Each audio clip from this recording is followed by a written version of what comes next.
The Galactic Naval Academy's Grand Hall buzzed with the chatter of a dozen species, their various forms of communication creating a symphony of clicks, whistles, and harmonic vibrations.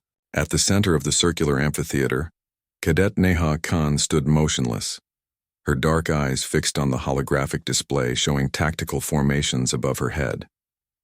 "Look at the little human," chittered Zextal, his mandibles clicking in what passed for laughter among the Vrex. "She thinks she can compete with real warriors." The assembled cadets, towering Karathi with their crystalline exoskeletons, sleek Aquarian delegates with their bioluminescent patches, and the hulking Brutari whose very presence seemed to bend gravity, all turned their attention to the lone human female. Neha appeared fragile among them, standing barely 5.5 feet tall, her brown skin seeming pale compared to the exotic hues surrounding her. Adnan watched from the upper viewing gallery, his jaw clenched tight. As her study partner and closest friend at the academy, he'd seen Neha endure months of such treatment. The other species viewed humans as curiosities at best, recent additions to the Galactic Federation, who had somehow stumbled into space travel despite their obvious physical limitations. "The simulation will test your ability to command a fleet against a Void Reaper incursion," announced Commander Thelnox, his forearms gesturing toward the holographic battlefield. "Cadet Neha, you may begin." More chittering arose from the Vrex section. "Send the human first," one called out. "Let's see how long she lasts before the real warriors show their skills." Neha's expression didn't change. She'd learned long ago that showing emotion only encouraged them further. Instead, she stepped forward and placed her hands on the command interface, her fingers dancing across the controls with practiced precision. The simulation began, and the hall fell silent as massive Void Reaper ships materialized in the holographic space. These weren't mere training constructs. The Academy used real battle data from humanity's first contact with the Reapers 3 years ago. Most species had protocols for dealing with the Reapers: retreat, call for reinforcements, or attempt diplomatic contact. The human response had been different. Neha's fleet appeared on screen, a mixture of human vessels and allied ships.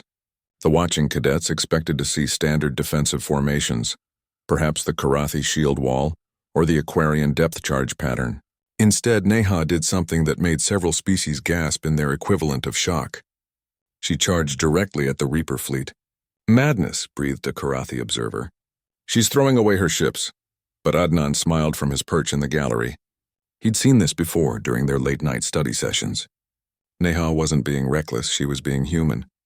The first wave of human ships struck the Reaper formation like a hammer blow, their smaller, more maneuverable craft weaving between the massive enemy vessels.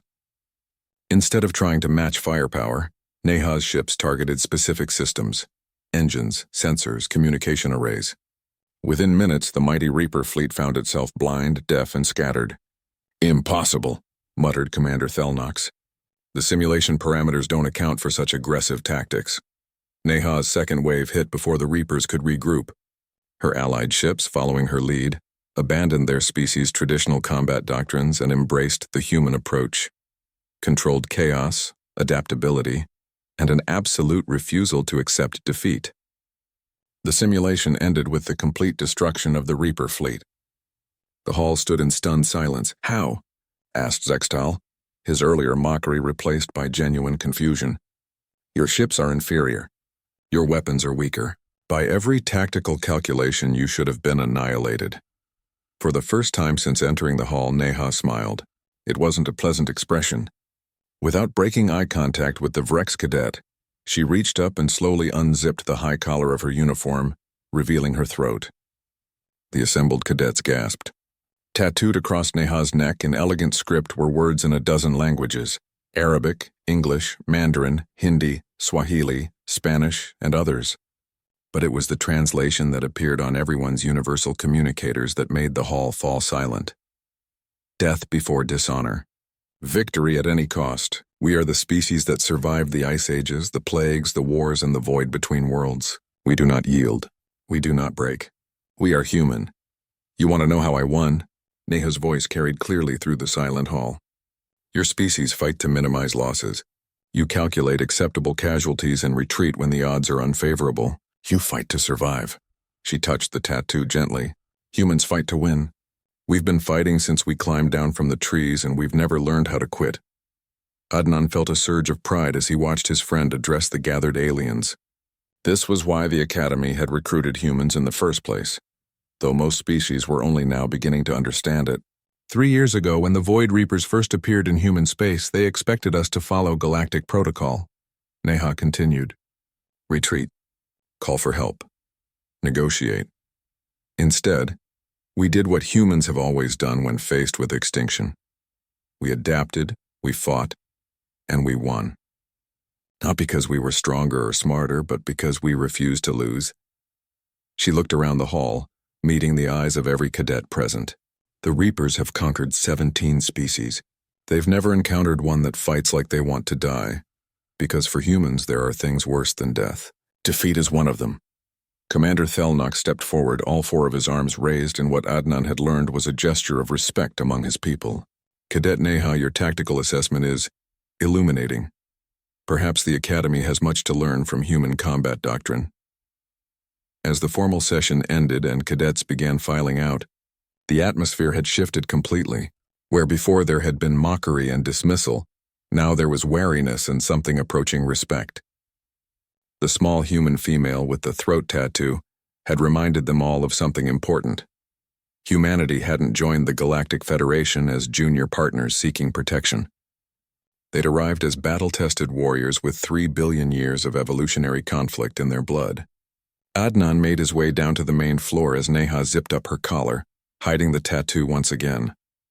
That was quite a performance, he said quietly. Neha shrugged, but he could see the satisfaction in her eyes. Sometimes you have to remind people who we are. The Academy wants to study our unusual tactics, but they keep forgetting the most important lesson. Which is? She looked back at the departing cadets, many of whom were still casting nervous glances in her direction. Humans don't fight wars to win battles. We fight wars to end wars, and we're very, very good at it. As they walked out of the Academy Hall together, Adnan couldn't help but notice that no one laughed at the small human female anymore.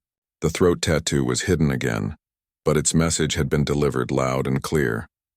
Humanity had earned its place among the stars not through technology or diplomacy, but through the oldest currency in the galaxy, the willingness to fight for what mattered no matter the cost. The age of human expansion had only just begun,